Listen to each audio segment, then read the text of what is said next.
E aí demos um exemplo geográfico. Vamos dar algum outro exemplo agora biológico. Eu gosto sempre de dar o exemplo da girafa. A girafa tem um pescoço enorme, um pescoção muito grande. E o cérebro fica onde? Na cabeça. Todo mundo sabe disso. E o coração? Onde você acha que fica o coração da girafa? Bom, deve ficar dentro do corpo dela. Beleza. Nós, enquanto seres biológicos, nós temos um sistema hidráulico dentro de nós, que é o sistema que carrega o sangue. Então, o que o coração faz? Ele bombeia, ele é uma bomba, ok? Que fica ali batendo o tempo todo e empurrando o sangue, gerando pressão para que o sangue chegue a todas as extremidades do corpo e principalmente ao cérebro, ok?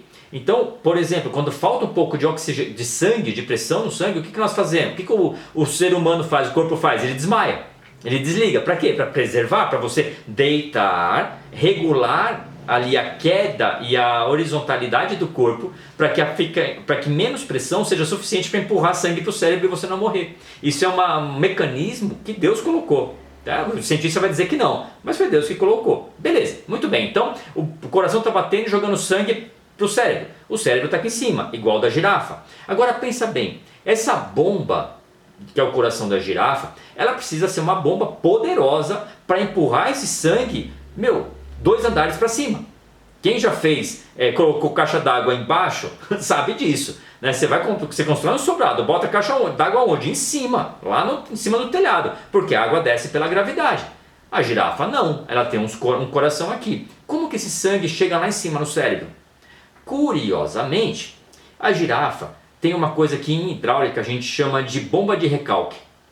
O que é a bomba de recalque? É a bomba que fica no meio do caminho para continuar empurrando o líquido até chegar onde se quer que chegue. E onde ficam essas 2 bombas de recalque? No pescoço da girafa. Aí eu te pergunto, quantas girafas ficaram sem sangue no cérebro até um dia lá qualquer falar, vou colocar uma bomba de recalque aqui no meio do cérebro para ver do pescoço para ver se dá certo. Peraí, ou a girafa foi feita pronta do jeito que ela é, ou não tem evolução que explique isso acontecer. Mas até aí, legal, beleza, de alguma forma evoluiu essa bomba e colocou lá. Ok, na natureza a girafa bebe água onde? Não é na gamela lá em cima da árvore no zoológico, igual no zoológico, não. Ela bebe água no rio. E o rio está onde? Para baixo. Beleza, então a girafa dobra o pescoço dela e a cabeça dela para beber água no rio.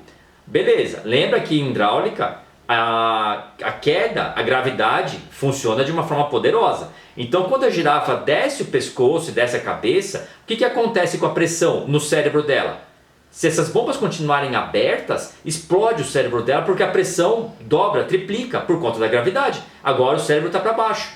Mas a bomba é tão inteligente e autoprogramável que essas bombas de recalque se fecham quando o pescoço dela se dobra e ela não morre com derrame cerebral. Então quando ela vai beber água, as bombas se fecham. Cara, se você não vê inteligência nisso, se você não vê inteligência de um construtor, inteligência de alguém que desenvolveu o design para isso funcionar, você tem muito mais fé do que qualquer irmão pentecostal, do que qualquer um de nós aí. Você tem muita fé. E aliás fica aqui uma sugestão de um livro que se chama Não Tenho Fé Suficiente para Ser Ateu. Depois do intervalo eu vou pegar aqui na minha estante, eu tenho ele aqui só para mostrar a capa dele, mas o nome do livro é tudo isso, tá? Não tenho fé suficiente para ser ateu. Ok? Sugiro fortemente, você vai ler nesse livro diversos exemplos como o da girafa, você vai ler o exemplo do escorpião, você vai ler o exemplo de um besouro e por aí vai. Do besouro é incrível, só para a gente pular para aqui, tem um besouro africano-australiano que ele solta um jato de um líquido que na verdade é um líquido que derrete alguém que seja um predador ou um outro animal, né? Então é um ácido muito forte. Legal, só que esse líquido não derrete o orifício por onde o besouro empurra ele. Olha que interessante, se você pegar esse líquido e pingar na cabeça do besouro, derrete a cabeça dele próprio. Agora, aquele orifíciozinho de onde sai esse jato desse ácido não derrete. Aí eu te pergunto, quantos besouros foram derretidos até testar um buraquinho que saísse e não derretesse com o próprio ácido que ele exala ali?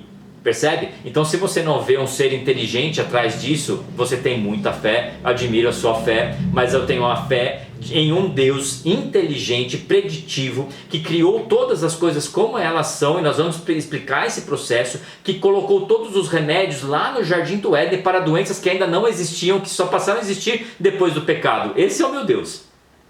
Esse é o meu Deus. Já tinha coisinha lá no Éden para fazer chá, para dor de cabeça, para baixar a pressão, e não tinha problema de pressão, porque antes do pecado não tinha doença, não tinha morte. Esse é o meu Deus, que faz o fim desde o começo. Esse é o nosso Deus.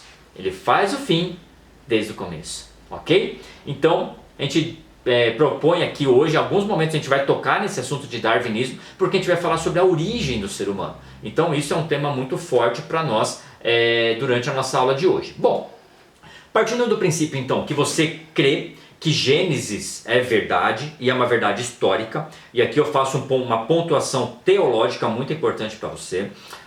Muitas vezes a gente fica muito preso em estudar a escatologia, estudar Apocalipse, etc. E assim, de verdade, resumindo bem, o que importa é que Cristo vai voltar e nós vamos morar com Ele na eternidade, ok? Quem vai ser o cavalo branco, verde, amarelo, e cara, a gente vai ver, né? A gente vai saber o final da história. Mas assim, é importante nós compreendermos que para chegar no Apocalipse é necessário partir de Gênesis. E Gênesis não é uma historinha. E muitas vezes no campo missionário, na igreja local, a gente conta a história de Gênesis para as crianças como se fosse uma historinha.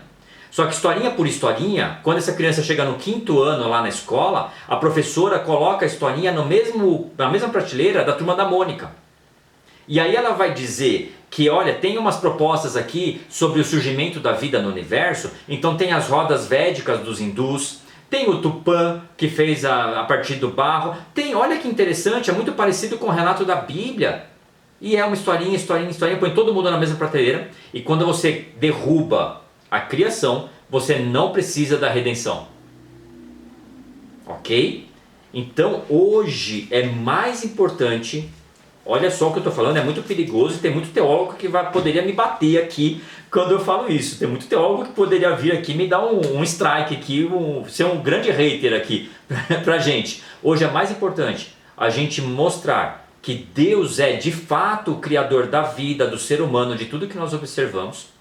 Por quê? Porque se eu não tenho começo, eu não tenho fim. Se eu não tenho a criação, eu não tenho a redenção, eu não preciso de redenção. Se o homem não foi criado e se desenvolveu a partir de processos biológicos naturais, ele não precisa de redenção, logo não vai haver glorificação. Se eu roubo o processo de salvação, para que precisa Jesus?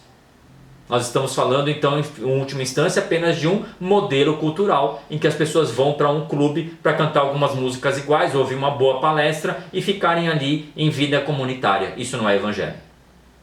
Evangelho precisa transformar. Então perceba, é muito sério isso, muito sensível, tá? É brutal, porque a gente fica muito preso em ensinar escatologia e deixa as origens na prateleira da Turma da Mônica. Nós precisamos tirar as origens da prateleira da Turma da Mônica e trazer isso para o púlpito, trazer isso para a pregação e para a verdade de como o mundo foi criado, como o universo foi criado, como o ser humano foi criado, ok? Então, a partir desse pressuposto que você entende que Gênesis é verdade, tá? Que toda a Bíblia é verdade, ok? Que o relato do princípio em Gênesis é real, nós precisamos compreender que 4 etapas aconteceram desde a criação, ok? Quais são essas etapas? Criação. Então Deus criou o ser humano de uma forma especial. Então nós vamos ler lá em Gênesis que o ser humano não é criado junto com os animais, ok? Ele é criado a partir de um outro processo. Os animais, quando Deus vai criar os animais, ele dá ordem para o meio biológico criar os animais. Então ele fala a terra, cria os animais. Ele dá ordem para a água, cria os animais que vivem em você. Mas o homem, ele vai com as próprias mãos dele e cria e molda o ser humano. E isso é muito importante para nós. Por quê? Porque a origem do ser vivente vai mostrar onde está também o vínculo da vida dele. O que eu quero dizer aqui? O animal que foi criado na água, ele vive na água, se ele é tirado da água, ele morre. O animal que foi criado na terra, se você tira ele do oxigênio, ele morre. O ser humano, como foi criado em Deus e por Deus, se você tira ele de Deus, ele morre. Deu para entender? Então é muito importante nós compreendermos exatamente o processo criativo para que nós possamos entender os desdobramentos e as consequências disso no nosso dia a dia, na nossa missão de resgatar vidas, de trazer pessoas que estão na morte, porque fora de Cristo não há vida. É igual tirar um peixe da água, ele morre.